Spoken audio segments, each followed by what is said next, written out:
The thing about this cat, I think, is it knew that. It was keeping this methodical line, which made it completely invisible from the farms and the fair mets. The dogs would never have seen it. That's the first question. Did you take a photo? And so it immediately puts you on the defensive, because when you say no, people say, well, it didn't happen. You're on the back foot of what's your little story. Welcome to Big Cat Conversations. We speak directly to people who've encountered one of Britain's big cats. We also discuss the bigger picture. I'm Rick Minter, and thanks for joining me.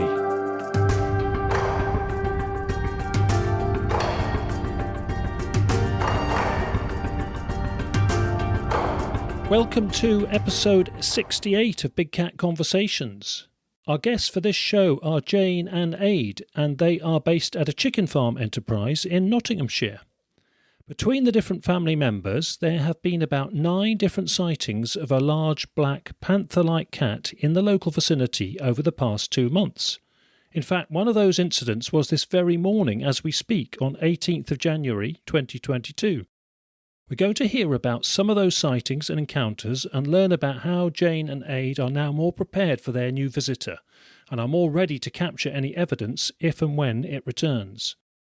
We're going to be speaking with Jane first about her experiences, then we'll hear from Ade about his separate sightings and his follow-up work, including his use of a thermal camera and trail cameras. First, we welcome Jane. So Jane, thanks very much for coming on the show. Thanks for having me, Rick. Okay, Jane, thank you very much. And before we get on to your sightings, before they all happened, a couple of months ago, I think the first one was, what was your view on big cats? Had you heard about encounters and sightings in Britain, and what was your view on the possibility of big cats being around? I'd heard about them. I just thought it was a myth. It was absolute rubbish, really. I was not interested in the slightest. Okay, and it all changed one night a couple of months ago, didn't it? So can you tell us about the first encounter? Yes, the first encounter was 8 or 9 weeks ago now. It was 11 p.m. at night, around about, and I was coming home from Lincoln, and I was travelling down the road that's adjacent to the farm. I saw a cat in the middle of the road looking at me, and I just thought, silly cat needs to get off the road. I slowed right down, and I came to a halt. I'd got my full beam on, and I could see these big green eyes looking at me. And I thought, that's not a normal domestic cat. That is absolutely huge. It was about 240 yards ahead of me. I could see it clearly. It just seemed to look at me for a few seconds while I was looking at it, and then it just turned and stalked off in the opposite direction to the farm. I shot off down the road and back home and said to Ade, "You never guess what I just saw." I said, "There was a huge cat on the road." I said, "I'm sure it was a black panther or something." And he looked at me like I was a bit crackers. That was the end of that sighting. Okay, and nothing had prepared you for it? There'd been no local gossip, nothing in the local papers, no neighbours talking about it? It was a bolt from the blue, was it? It was. We heard nothing in this area at all. Nobody had mentioned anything about big cats. Did it instantly change your view? Did you pretty instantly think, gosh, that's got to be a very large cat like a panther, and they do exist, sort of thing? Yes, I did, but I was also questioning myself, like, did I see that? Because anybody that I spoke to just looked at me like I was going a bit crackers. I was questioning myself a lot, but I was positive I'd seen something very big. I had no proof, and I couldn't actually explain what it could have been other than a big black panther or something. What was the standout part of that experience? Was it the eye shine or anything about the form and the size of the animal, or what? The eyes, they seemed like saucers looking at me, and it had a huge long tail which kind of flicked up at the end. I've got 3 black cats of my own, and it looked nothing like my 3 black cats. It was massive. My cats looked like little dots at that distance. What was it doing? Was it just stationary in the road when you came upon it and saw it in the distance? Yeah, it just seemed to be stood there looking at me. I don't know what on earth it was doing other than staring at me. We just seemed to be having a bit of a staring competition for a few seconds. Okay. Well, normally I would spend much longer discussing this first sighting with you, but because we've got other rich pickings, it's the first of 4, we can go on to the next one, I think. And it must have been quite a relief to get another one, I suppose, to perhaps confirm, did it, that what you'd seen the first time was exactly what you thought it was? Yes, the second time, again down the same stretch of road. I drive fairly slow down that stretch of road anyway, because we have an awful lot of deers tend to run out in front of the car. But this time it was clearly a big, massive black cat shot across in front of my car, and it was gone before I even had time to come to a halt. And it was running towards our farm. So I shot down the road, shot onto the farm, raced up the hill to where it was running. And I got to the top and I thought, well, I've just made a huge racket. There's not a chance it's going to be here. And it wasn't. I didn't see any more of it that day. That would have been between 10:30 and 11 o'clock again, the usual time I come back from visiting my family. Yeah, so same stretch road and same sort of time, really. Yes, just going in a different direction this time. And these were both December, were they? Early December last year, 2021? Yes, they were. And I came home and said to Ade, guess what? Yeah. And again, I got a strange look. But second time, he must have hopefully been more positive about it, wasn't he? No. No. Still thought I was a bit crackers. Okay, yeah. In fact, you said deer on that road. I guess maybe there's the connection, but we'll come on to that a bit later. So, yeah, well, on to sighting 3 then. When was that? Was that still in December? It was. That was just before Christmas, and it was by far the best sighting I've had. I was just in awe of it. I was sat outside the office on the farm. I was just looking up the farm because it goes up a slight hill.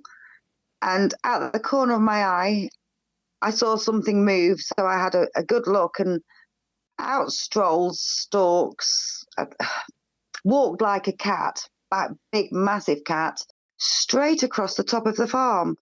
Never turned and looked at me. It just stalked straight across.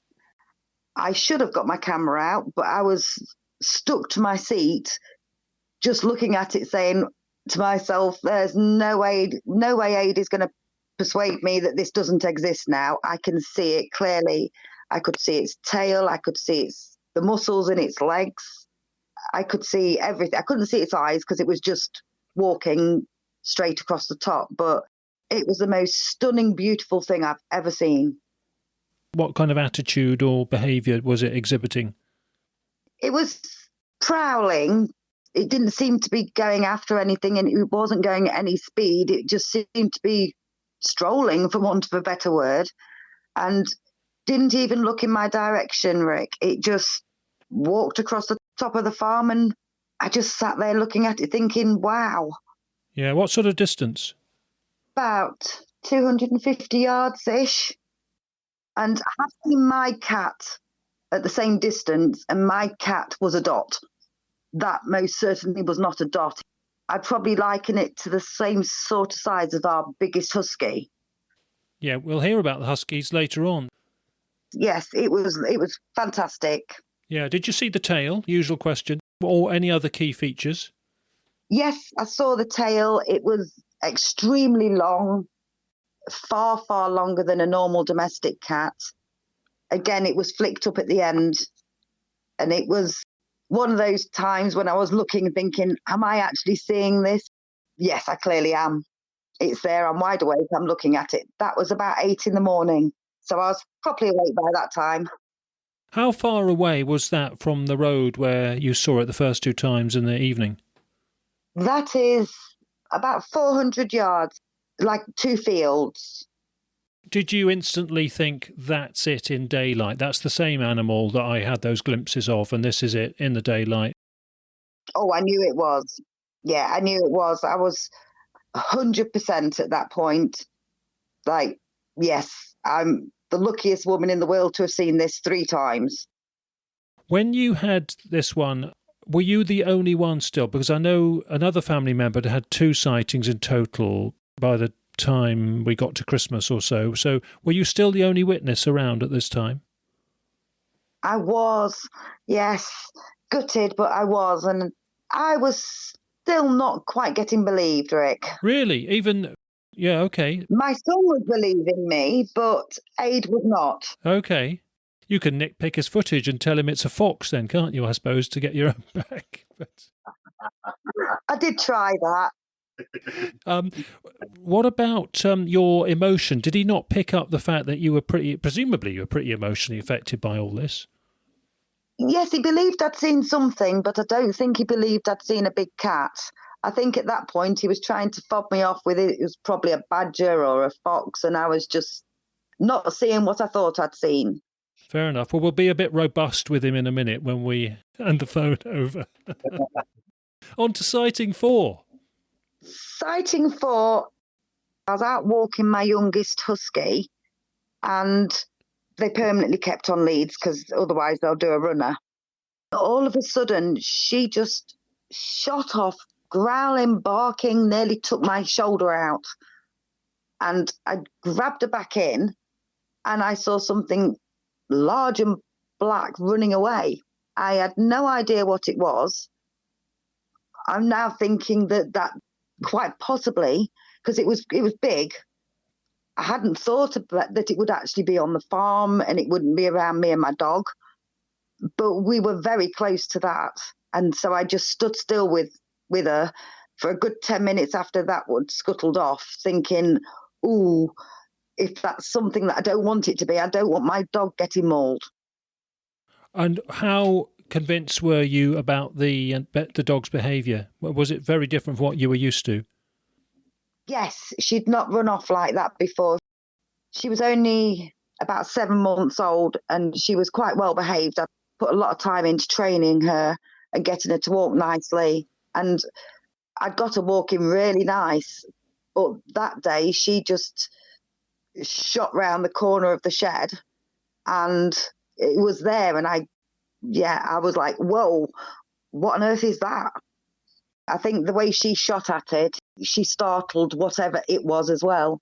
Not only did she startle me, she startled it. Yeah.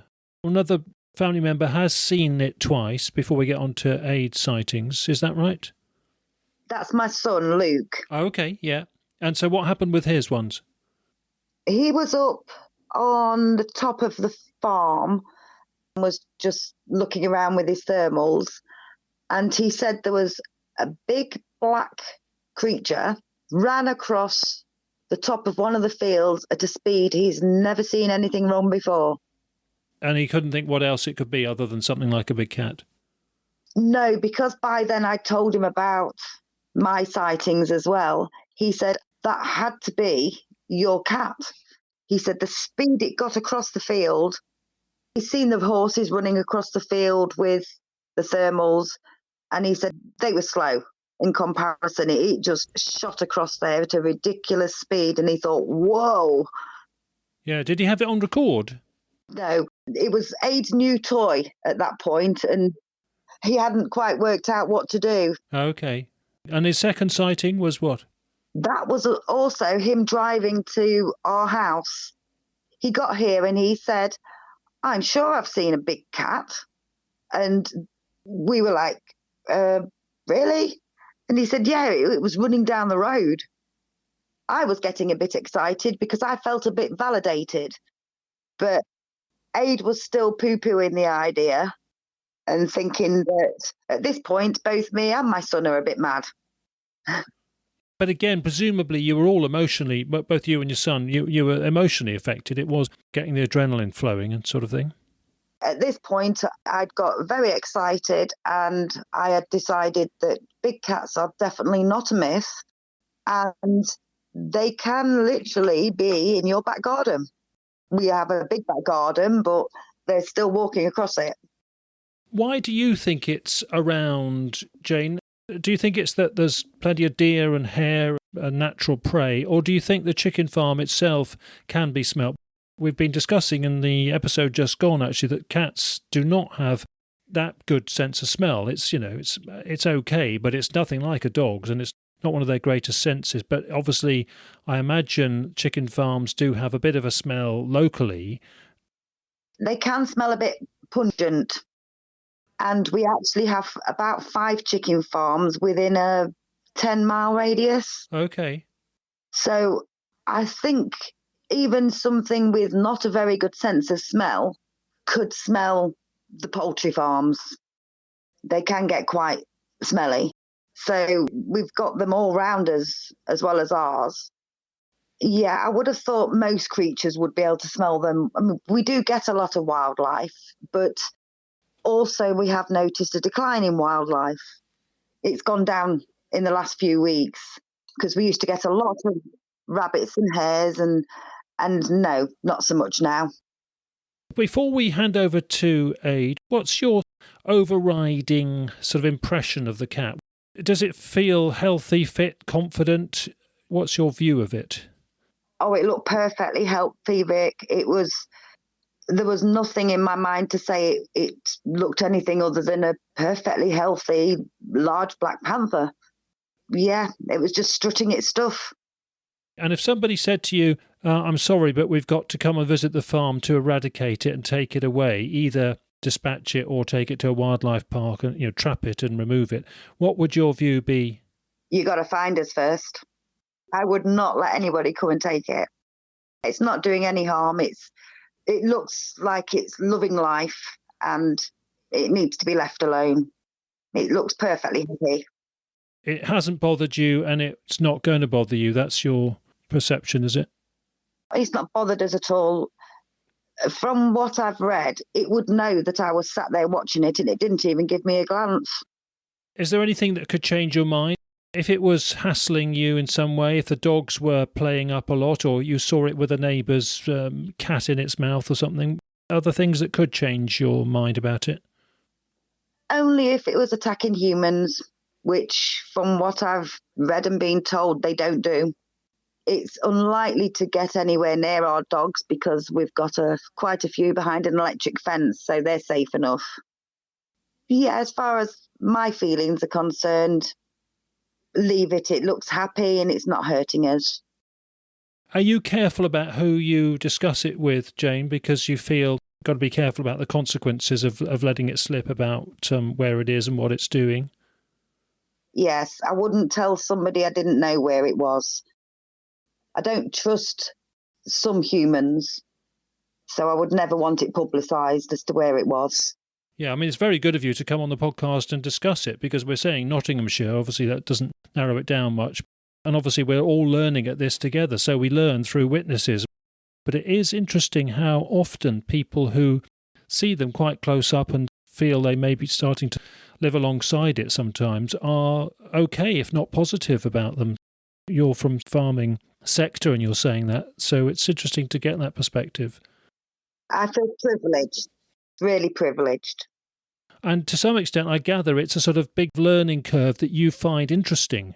You're not just learning because you feel you got to, you're finding it intriguing learning about them, I gather, you and Ade. Yes, it's really exciting and I've learned an awful lot about big cats and every day's a school day and we've got an awful lot more to learn. But it's fantastic. Are you toying with the idea of setting up a local Facebook group, aren't you, to swap notes with people? I am, yes, because since we've been asking around, we've heard of a lot of sightings in this area, which we were totally unaware of. So I'm thinking if we've already been told of a few just by word of mouth, there must be a lot of sightings out there. Yeah. You can understand why people keep it quiet, though, can't you? Oh, yes, I can. Yes, I'd never ask somebody to disclose where it was, but I would be very interested to hear of their experiences as well. Okay, well, good luck and thanks for being part of the show and thanks for sharing those experiences with us. And now on to Ade, the big skeptic, I gather. That is how I started, yes, Rick. I hope you've eaten humble pie suitably since. Several times over. Well, thanks for coming on, Ade, and thanks for keeping in touch. I know you've actually been in touch with some people on Facebook as well. I'm sure they appreciated that as well. And we're going to hear about your thermal camera work. First of all, let's just let you reflect on the sightings that were building up within the family before you'd seen it. Why were you quite stubborn in not quite believing Jane and Jane's son? I'm one of these, if I don't see it for my own eyes, it didn't happen, Rick. That's a bit brutal, isn't it? Yeah, I'd never heard of a big cat round here. I'd heard the stories of the Beast of Bodmin, and so I thought it was just down on Dartmoor and Exmoor possibly, and I thought it's too populated round here with farms and dog walkers. So, yes, I have hit humble pie quite a few times since, and I have apologised as well, Rick. Good stuff. Good to hear that. Yeah, so the first time you saw it was after Jane's 4 sightings, wasn't it? And you just saw a head, first of all. Is that right?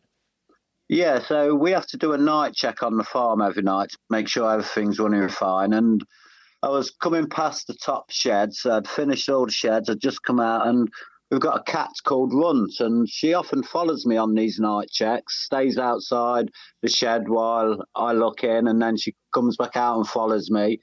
And I scanned around with the thermal, didn't see her, scanned back to the direction I was walking, and I saw a big round head going in some grass. And I thought, oh, there's Runt. And something clicked in my head. So I panned back round, saw there's Runt. Panned back to the grass, and it's at that point I realised this grass is waist height at its highest, but the cat's head had disappeared then. But that was, yeah, I was a firm believer then, I was, Rick. That cemented Jane's stories for me. How far away was that? 7, 8 foot at the most. Really close. Yeah, I was on the track, the gravel track, and the grass verges at the side. It used to get cut for hay, but this year it's not been cut. It's been left alone, and it just disappeared. There's a house, 400 feet away from where I saw it, and the road that Jane's seen it on is just adjacent. So, yeah, everything rang true at that precise moment. It was like an alarm bell going off in my head, Rick. Did you hear it at all, being that close? No. It is stealthy. I heard nothing. It was a damp night, but no. I tried to look for moving grass, and I couldn't see anything. It's as if it just vanished. Okay. What do you think it was doing? The direction it came from, it's come from one of the nature reserves, and there's 3 lakes there. So I'm presuming that it came from that direction and it was heading to its lie-down spot. So I really don't know, Rick. It was avoiding me, I know that. Yeah, and what about your cat? Is there any sign that it was aware of it? Whether it's because I was stood still, she had just sat down and was looking in the direction of the grass, which she often does because she's a farm cat. She's always bringing us mice and rats. I thought she'd maybe heard something, but it didn't click until when I got home and I started putting all these thoughts, started thinking slow and rationally. And yeah, I do believe she did hear it. She is presumably at risk, actually. If she's a wanderer, she could be at risk from the big one. Jane has started keeping her in a lot more, to be honest, Rick. I think it's a good idea. Yeah. So that was it then? You told Jane that you had seen what you thought was the cat and made up with her? And apologised, yes. Yeah, so the next time you saw it, you had the thermal camera, and that's the first bit of footage that you got. Is that right? You were out and you saw it and you had the thermal camera with you? Yeah, I was just scouting for hares. There was nothing about, so I went for a little wander onto the next field and then panned to the right, saw this big black creature, and I've seen it all now through the thermal. Foxes, muntjac, roe deer, badgers, hares, rabbits, mice, everything. And this, I just froze. I was in awe, and That's a bit unlike me. I've served a long time in the army as an infantry soldier, so nothing really phases me. But, yes, I still can't explain why I froze. It's one of the first times in my life, Rick. I just did not understand what it was. But then the difference is you freezing, you did have the thermal camera on, pointing at it. So we'll forgive you for freezing, because a lot of people freeze and they don't get their mobile phone out. But you, in a way, you were poised and ready because the thermal camera was there and on already. Yes, and then I just hit the record button, and I was determined to stay the night out with what's called a black hot mode, whereas I usually use the white hot mode, and black hot evidently means heat signatures come up black. Yeah, it was obviously black in the screen. I was dumbfounded, Rick, and I still am. I'm still in awe, in a bit shock of that sighting, how close it was. I first did a noise to attract the foxes, a little squeak, and there was nothing from it. No, it didn't register me one bit. My next thought was dog, so I whistled, said, "Here, boy," nothing. So that ruled them two out, and then my mind's really thinking at this stage, and it just clicked to stay as still as you can and just record it, and that was the best I could do, Rick. It was a very overcast night, very dark. Without my night vision or my thermal, there was no chance of seeing anything that night. Not a thing. How good that you had the thermal, and it's a good, decent bit of kit by the looks of things from the material you get. I think what strikes me about that bit of footage is that you can see the very deliberate, purposeful, unwavering walk movement of the animal, which is very cat-like. If somebody was going to say it was a fox or a dog or a deer, it hasn't really got those behaviour modes that those animals can exhibit. It just walks in a straight line, purposefully, seems to be a big, heavy animal. It's a shame you can't see the profile in a classic way that we would ideally like, but I think There's enough in it to... Well, you tell us. So you quickly ruled out the other options, and you were pretty sure it was the animal that Jane had seen and you'd seen the head of, were you? Yes. It was more... Right then, I'm going to try and follow this. So when it got to the tree line, that's when I cut across the field, and I normally never cut across the fields out of respect for the farmers, and I was cursing myself a little while I was doing it. As it got to the tree line, I dashed across the field, got to the tree line, got myself a good position to look at the 3 fields behind the tree line. There's a small copse to the left, on the left-hand field. The field in the centre is arable, same as the one on the right, and there was no visible sign.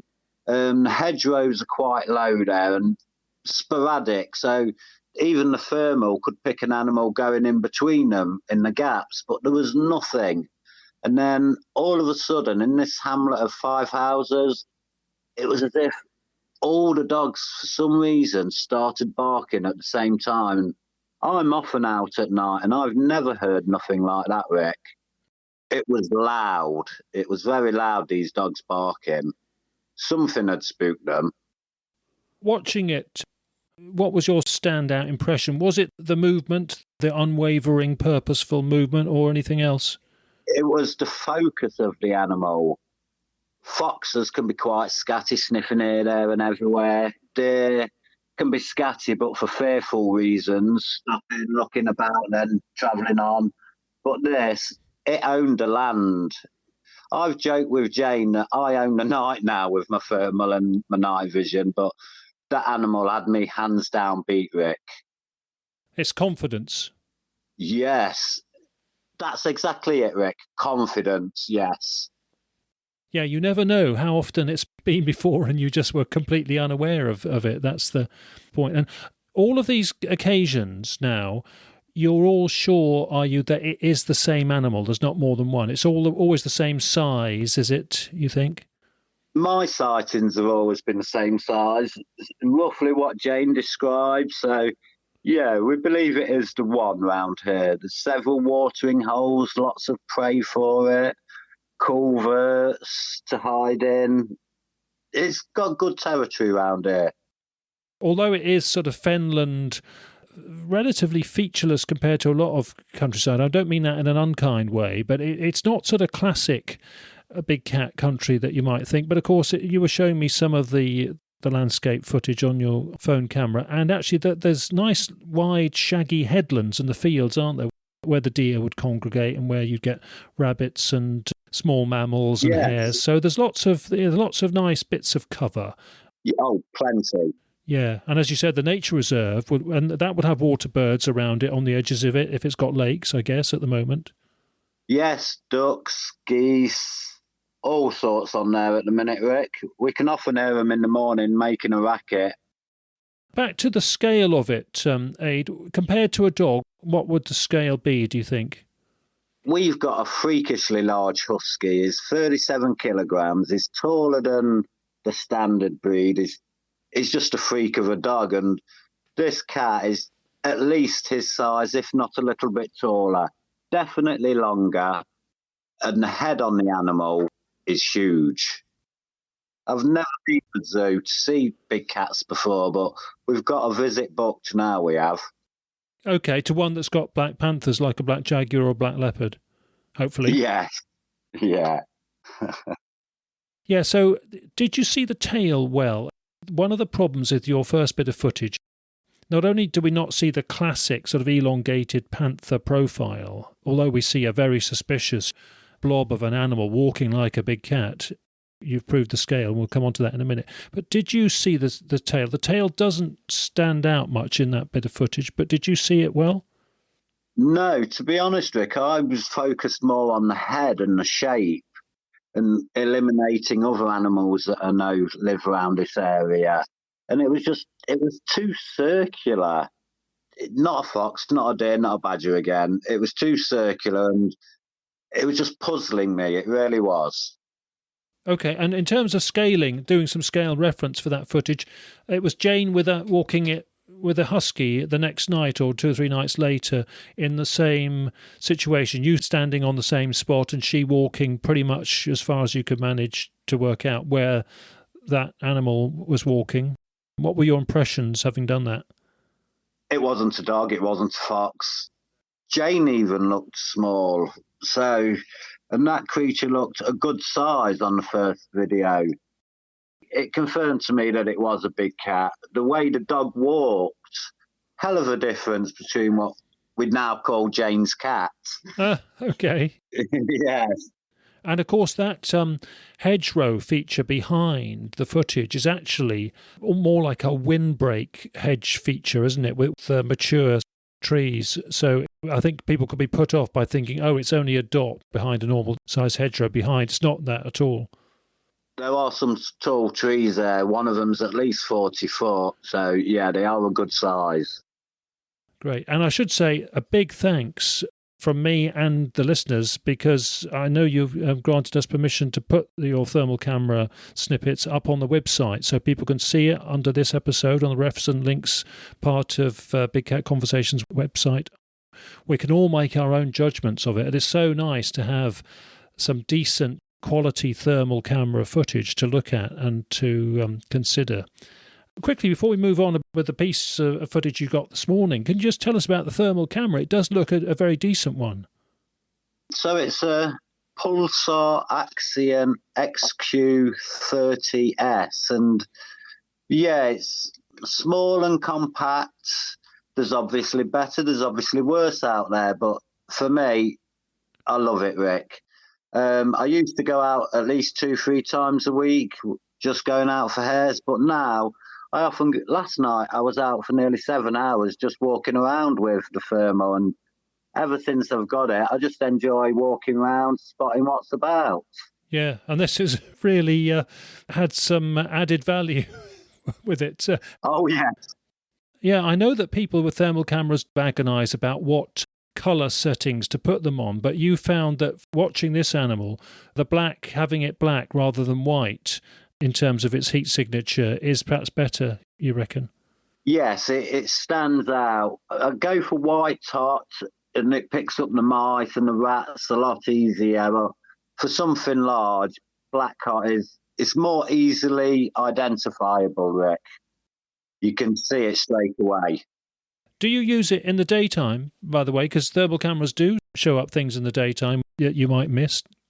Oh, yeah, we've walked the dogs with it today. We've been in the chicken sheds with it. We've took it everywhere, basically, haven't we? Yes. Yeah. Okay. What's impressed me about the footage is that it's quite a distance and you don't appear to be shaking too much. I think everybody shakes a bit, we're holding a camera.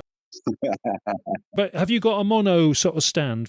One of those mono tripod things for it? No, so I try and form a good grip, both elbows on my waist, and then both hands on the camera, and my hands are on my face, keeping it still. More points of contact, the steadier it is, Rick. That's my belief. And that saves you carrying a big stick around with it, which is a bit clunky and clumsy and awkward, I suppose. And can make noise, yes. You've only had it relatively recently as well, isn't it? Yeah, we got it in August, but the trouble is it's already thinking of upgrading, and Jane's looking at me already. Not discuss that topic, Rick. A lot of pocket money to be spent there then. Yes. Not cheap at all. But it's good enough to do a reasonable job. You've got something which is actually, providing a very interesting talking point for us, I think. I showed the new footage you got this morning to my partner just before I came on setting up for this episode, and thought I'd use her as a bit of a yardstick for a person who is not that interested and who's not that anaraki and takes a lot to be impressed at something. And she hasn't got the patience. She looked at it for 2 or 3 seconds and she said, "Oh yeah, that's interesting, possibly, but it's a blob in the distance and it could be a fox." You've got to pass that sort of barrier, and I think you know that, basically. There's a lot of doubters out there. Yeah. It's whether it's influential. I think it could be influential to people who know what they're looking at and who have spent far too long looking at videos of these animals at all angles, all distances. And of course, my view is totally irrelevant because people, although I try to be objective, people will regard me as biased anyway, so I tend to think my view doesn't count anyway. There we go. So incredible timing, because today on my WhatsApp, you sent me another bit of video footage, which I took great interest in and thought, brilliant timing. Let's have Ade explain this on the podcast tonight. So here goes. This was this morning and you were out. What sort of time was it and what happened? We had Jane's Mother's Day over last night and we was all chatting. We finished chatting at about 11 o'clock. I looked outside because I wanted to look at the wolf moon, and I went outside and it was white everywhere, and I love cold temperatures. So I said to Jane, "Right, and Jane, I'm off for a walk," made my flask, put a bit of food in my rucksack, and first I started going at the back of the farm. So I was out from 11 o'clock and I was just about to go in. I think this footage was around 4 a.m. and it's only 10 minutes away from my house. I thought the night was over, glimpsed something walking up on the road behind the tree line and just started recording it. And what got me was the way it squatted to have a pee.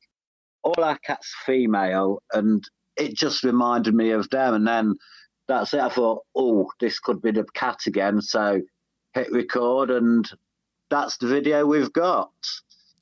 It's not the same part of the road that Jane saw the cat on, but it is actually the same road. So it is using it as a highway. It really is. I'm a full believer now. That's a clue to where to put at least one of your trail cameras. We'll come on to that in a minute. The footage, and again, thank you for allowing us to see this one that we'll put on the website as well. And it's just the other side of the straggly, woody hedge feature, isn't it? But you can see it at times quite well through the trees. Yes, clear as day. Quite a large animal. That hedge line there is slightly taller than me, and I'm 5'10". So it does give a good indication of its size as well. It was definitely the size that caught my attention to start with. It was a bit too far to record at first, so when it got closer, that's when I hit the record button, and then the size, I thought, that's definitely something big. And then when it squatted, that was the moment a light bulb went in my head. That's our cat, or Jane's cat as we now refer to it. Once it took the right-hand bend on the road and walked up, I tried to dash after it, but it had gone again, Rick. I'm in boots anyway, so I'm going to be clonking along, and it was just going to hear me and be gone. Is that the direction to the nature reserve, that way? No, actually, Rick, that's coming from a fishing lake 2 miles down the road, another water source. Okay, yeah. And the distance you were from this one that you filmed this morning, what sort of distance? 500 foot, Rick. I didn't have my rangefinder on, so it's just an accurate guess, but no more than 500 feet. It was also walking with determination and confidence. It knew where it was going, Rick. Foxes here, there and everywhere using the nose, but not that. It knew where it was going. And it was going in the same direction as Jane, when Jane saw it walk along the farm. Okay, yeah. How did you feel emotionally this morning when you filmed it? Again, lucky. I wanted to phone Jane, but I knew she was asleep, so you have to contain the excitement within yourself, and it's a bit of a letdown, to be honest. You want to share it. I want to tell her I've seen a cat again, but I had to wait until this morning, and then I was all giddy and excited like Christmas Day, Rick. Brilliant. Great. I mean, I remember Frank Tunbridge, who we just had on the previous episode. He got a call from a witness once about 1 a.m., got woken up at night because the witness just had to phone somebody and found him on the web and Yes. started talking. And Frank didn't mind one bit. I think Frank was almost as excited as the witness, because obviously it's part of our lives, this sort of thing, and to share and help, and discuss things and share people's excitement is rather nice. It's all part of it. So, but of course, you've still got to be objective as well. So, wow, yeah, well done, and thanks again for sharing. It's so valuable for people to be able to see these things and make their own judgment and just watch the behaviour. As you say, it's sort of owning its location, it's owning its situation without bothering us. Yes, yeah. Good stuff. Okay, so in terms of you following up and using trail cameras, how are you thinking about setting out the trail cameras? What kind of tactics are you deploying? We've got 6. We've got 2 up near the runway where Jane saw the sighting, and I've got several plastic tubs and I've pierced the lid and put catnip on, and I've hung them upside down on tree branches so the cameras get a good view of them. 2 up on the runway, and then I've got down on the bottom of the farm. They're facing our land, but also the road as well, where I had this morning's sighting. I know trail cameras are a bit hit and miss, but if I don't put them out, I'll never know, Rick. That's my opinion. Presumably you're going to move one to this location where you filmed it this morning, are you? If you can, if it's safe to do so. And yes, I've got to find a suitable position to put it in, but I'm definitely going to move one, Rick. We have a lot of horse riders there, and we've had a lot of problems lately with people hair coursing. On our farm, I don't mind the cameras, but on other people's, they're only 50 quid, but still, it's a lot of money to lose, Rick. Yeah, there's a lot of things to consider. Once you start doing it practically, all of those bits of hassle kick in, and it's more difficult than you think, actually. Yes, you begin to worry. Yes, you do. Also, the current weather we're having with this frosty, misty, freezing fog type weather and the Scotch mist type weather, it's not good for the cameras. I've just got one in a neighbouring field, and it's just playing up because of the moisture, the dampness overnight. I mean, I think it can, in time, that can get to any camera, and you have to bring it in and put it in the airing cupboard or over a radiator for a day to dry out and see if it's going to work again. But, they can misbehave with this relentless dampness, winter dampness. That's the other problem. I've only been back once to check on them, but I dried all the contacts, changed the batteries, just gave it a good dry rub down just to preserve the life of it. What other ways? Are you just looking for signs and tree scratches and footprints and that sort of thing? Has it made you more alert, both of you? Oh, definitely, yeah. So I'm more of the gung-ho type, and Jane's the studier. So whatever Jane learns, she tells me, and then I can go out in the fields and put it to practice. And I'll try and look for these signs, Rick. Yeah. It can be much more difficult than you think, although I would say the winter sort of soggy conditions, if you're going to get a footprint, you might get it in the current weather conditions, but they're more difficult than you think. And this one this morning was walking along a road anyway, so you're presumably not going to get any footprints there unless it wandered off the edge. No, and it was quite icy, patches of ice and frost on the road, and there was nothing there, Rick, nothing that I could see. I had my bright torch on, and I couldn't find anything, Rick. I was saying to Jane about carcasses, deer carcasses, obviously rabbits and hares, their carcasses are not much to find and not much to investigate. But if you get something like a deer carcass, then that will be interesting if it's suspicious and all clinically eaten out and fresh. So there's always that potential. You have muntjac and other deer around? Muntjac and roe deer around here we do, yes. They're in the copses, a mile or so from our house. There's several dotted areas of woodland around here, so that's where I think it would all be, the carcasses.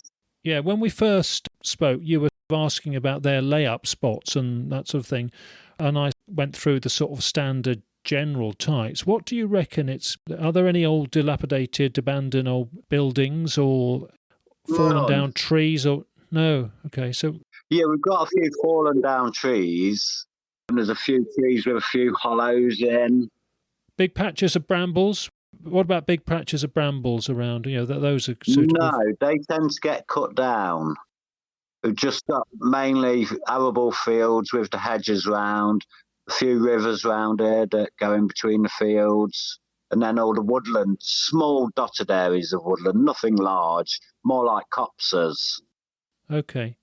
It is just very intriguing that you guys have seen it several times within, 2 months, isn't it? I mean, because your first footage and proper sighting, was in first week of January, is that right?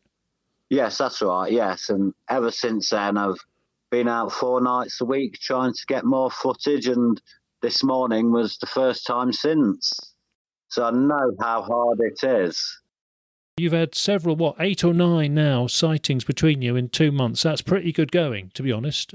It might all stop, now forever, or you might just be intervals, rare, odd occasions in the future. It's so difficult to know. What about the alertness? Do you enjoy the fact that it's sort of made you more alert and more observant? Is that all good? I guess as a sort of ex-soldier, then you're pretty much like that anyway. How do you find that? I like to think I can observe things quite well, but yeah, I've stepped up my game completely now. Whereas before, maybe take 10 steps and stop. Now it's every 5 steps, stop, look, listen. I'm watching my footfall a lot better now. Yeah, I've changed my game slightly. And the thermal camera is transformed things really, because it's seeing things that you wouldn't otherwise notice day and night, presumably. It's a game changer. With my night vision on my air rifle, you can maybe see 700-800 metres, and you only get the reflection of the eye at that distance. They have to be a lot closer to identify it. But the thermal, I can pick up things 900 metres. I can't tell what it is, but I know it's there. And then 600 metres, we start getting into the realms of visibility and identification. So if you upgraded your thermal, it would just give you more clarity at a longer distance, and that would be the reason for doing it, would it? Yes, I'm looking at Pulsar's binoculars, but again, Jane's looking at me. You're getting me into trouble here, Rick. Okay, sorry, yeah. You're all right. But yeah, that would ideally be my next step up, some binoculars. Well, we could all chip in for you, couldn't we, if we're going to enjoy the resulting footage? We'd need a lot of people, Rick. Okay, well, good luck. Yeah, and of course, they've got a recording function, haven't they? Yes, they have, yes. It's sort of cost-benefit, isn't it? What's the cost versus the benefit? And of course, if you get really crisp, clear footage at a distance, I mean, that's a lovely prize to have. And also, the one we've got has brought Jane out a lot more. She's curious to see what's happening out in the fields now. So it's been good for her. We've bonded a lot more through it. And I know that sounds daft, but yeah. And you were telling me you enjoy watching owls. I mean, how lovely to see, if you've got the owls locally, to see them through the thermal. Yeah, I can just sit down, plonk my bum on anything, a puddle, anything. I just plonk where I am and I'll sit and watch for 10 minutes. I once watched two young fox cubs playing along the hedge line of the top field where my first video was. They were playing together, they're chasing hares. It was just fantastic. They were like puppies playing, and I'll never forget that night, Rick, never. Well, I think you showed that to me, and it's lovely, and I did show that to my other half, and she absolutely loved it. Oh, good.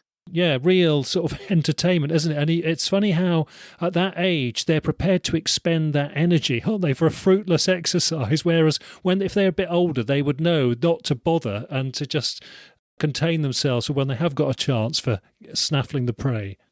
Yeah, when they're older, it's all about work with foxes, I think. But no, they were definitely not working. Absolutely, just exploring and learning. Yes. Well, can we come on to bigger dogs? Because, I mean, we ought to take the chance to ask you about your huskies. And normally I ask about dog behaviour, and with you guys, it's the dog behaviour is a pack of huskies. So before we get on to the huskies themselves, is there any other time when they have reacted, other than that one incident with Jane, when you guys have been suspicious and thought, hang on, they might be sensing the cat? Yeah, since summer, we've never really noticed it since summer. They're escapees, so we've got a 10-foot chain link fence around, and then on the inside of that, we've got a little cattle electric fence. And just after the end of summer, was it? Yeah. They all go up to the back of the garden. They're all lined up, and they're looking at the farm. They're stiff, rigid tails, no heckles, but rigid tails, ears are moving slightly, left, right. They picked something up, and there's 9 of them doing it, Rick. They're onto something, but I didn't have the thermal then, and we didn't know about the big cat. So we just thought, oh, maybe a fox is crossing the farm. But I've since been out and watched foxes cross the farm. I phoned Jane up, and I've asked her to go and look at the dogs, and no, they're still playing in the garden. So I don't believe a fox gets them like that, Rick. So that was grounds for suspicion? Yes, and now we're putting 2 and 2 together and hopefully coming up with 4 and not 5. It's interesting whether the cat would sense them and be a bit more wary, actually. But I presume because they're not loose and they're not that noisy, are they, other than very locally? Every now and again they'll have a communal howl, but no. They were just staring and focused, rigid. I could go up to them and you wouldn't be able to push them over. They are stuck to the floor, rigid. Really are. Okay. Yeah, so you're now watching them sometimes to see their alertness and their behaviour, to see if that's making you suspicious, to see if they're picking up the cat, presumably. Yes, a dryland mushed them. So one of them's a bit too old, so the biggest team I possibly could have is 8. And we've chased foxes, and I've tried to tell them to stop while slamming the brakes on my cart, and they just go. So I'd hate to think what would happen if they did see a big cat. All the local landscape and the local sort of tracks as what you've worked them on. The evenings when you go out, you're not disturbing anybody, so it's ideal situation, isn't it? Yes, the local landowners all wave and smile as I go past. I'm lit up like Blackpool illuminations for safety reasons, just in case there are dog walkers. So the cat would hear us. The footfall of 8 huskies is quite loud at times. And then all the equipment in my cart, the water bowls, spare equipment in case of failures. We're making quite a racket, so I think it would be off well before. You rescued one and then it grew from there, is that right? Yeah, so we enjoy camping. All our holidays are in the national parks, and we wanted a dog after losing our last dog, an outdoor dog. And Jane saw Nala, and it happened to be in the same rescue centre she got a previous dog from, who had died a few weeks before. And that was it. Jane said, yep, we're having this one. And it turns out Nala, when the rescue found her, she was quite emaciated, covered in dry blood, and they estimated she'd been living wild for 2 or 3 months with a condition. That girl has got one hell of a prey drive. She really has. And that would explain it, Rick. Well, one of the reasons, at least. Before 1914, the natives in Russia, they used to let their huskies go in the summer. and to fend for themselves. And that's why they've got a high prey drive. And it was almost instinctive in winter when there was no food about. They'd go back to the villagers, work for the villagers, and that cycle just repeated itself for hundreds of years. And that's how they can look after themselves. Makes it more of a challenge for owners, though. Presumably you have to contain them and be very wary of their capabilities. And yeah, so it's a big responsibility, I guess. Yeah, we've got GPS trackers on 4 of the main gang leaders because the others will follow, and that's a subscription service. And before we put the fencing up, the GPSers came in wonderful when they dug under wooden fences, things like jumped over wooden fences. Yeah, it was ideal, the GPS trackers are. We wouldn't go anywhere without them now. Are they quite hierarchical in their pack behaviour? Oh, Nala. Yeah, she's the boss. She's not just with our pack. We was on holiday in Wales once, and a woman let her dog go. This dog was running up to Nala. Nala was sat down. She just turned, glanced, and the dog scarpered. There's something about that girl that, yeah, no dogs. She's not violent at all towards other dogs. It's a look and a slight growl, and dogs understand her and they back off. Yeah, so a big part of your life, the huskies. Just our pets. We love them, and yeah, we don't want people to know where we are because of all dog thefts as well, Rick. So we don't really tell that many people we have 9 huskies. People would think we were mad anyway if we told them that, Rick. Well, and also they're a yardstick on scale for us. We'll be able to see a couple of the scale references with Jane walking one, because it's going to be so helpful to see that. Got tomorrow off, so that was our plan for tomorrow morning, to go and replicate the videos and then send them straight to you, Rick. Brilliant. That's going to be great. So look forward to seeing that. Okay, to finish off with, could we have a bit about your attitude and, how emotionally this has affected you? We gathered from Jane that she feels pretty protective about the animal. She sees no reason to bother it. It's not bothering you guys, and you're coexisting with it. What's your attitude to this animal? I think it's got every right to be here just as much as we have. We're all arable. It's not doing harm to cattle. Just let it be. Let it be. It's exciting, Rick. It really is. Gives me another reason to go out at night. Yeah, so you see it all positive and healthy, and it's all good for the body and soul, all of this, being outdoors and thinking about nature and tracking and being alert. Yeah, it does. You can forget all your home worries, your bills, your work life. It's just, relax and watch the world as it was made. Yeah.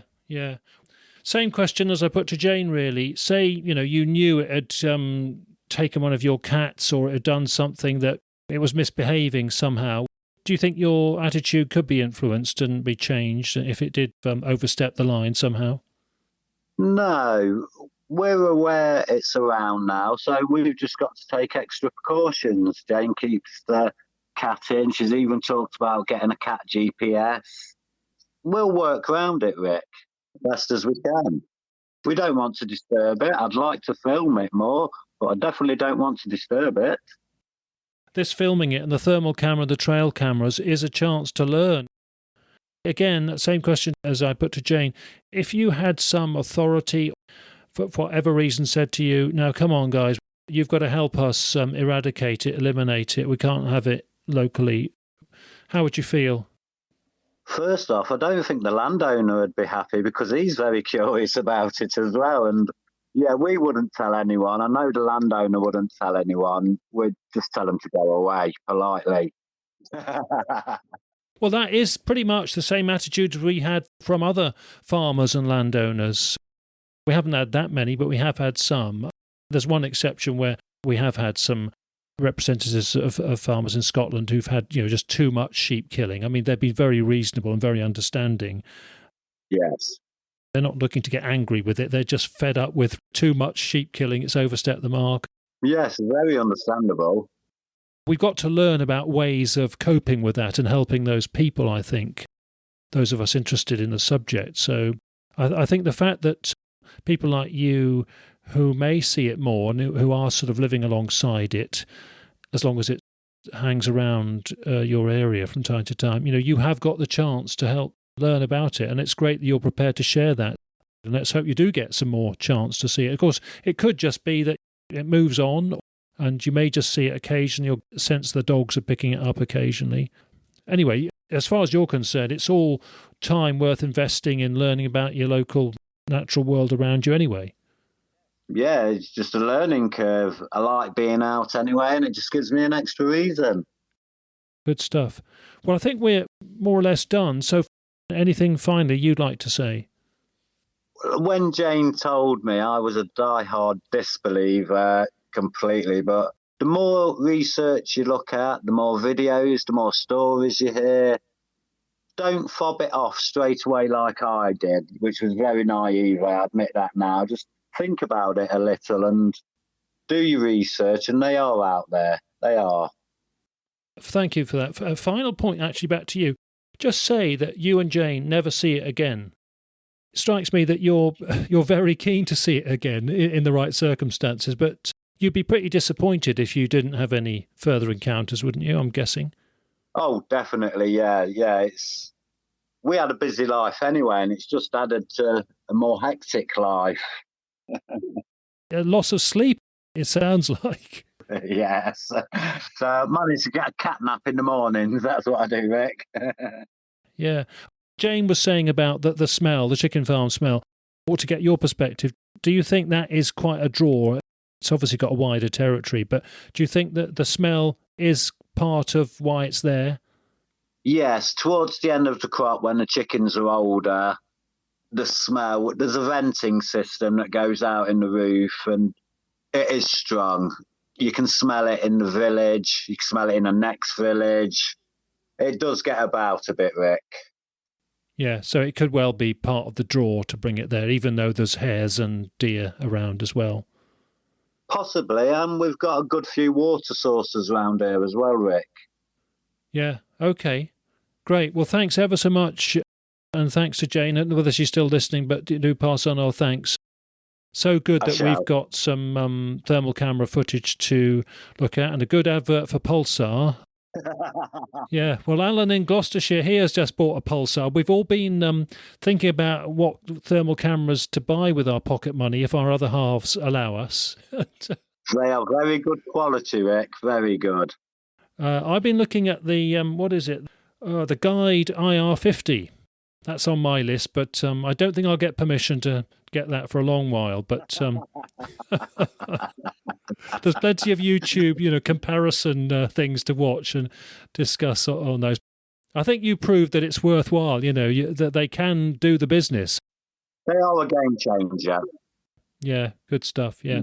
Well, Ade, thanks ever so much for coming on the show. Thanks ever so much for sharing your thoughts with listeners and the footage, and we'll enjoy watching that. And maybe you'll get something else that we'll put up as well. So fingers crossed. Yeah, get out there. Yeah, I will. Brilliant. Thanks ever so much for coming on the show. All the best. No worries, Rick. Thank you for having us.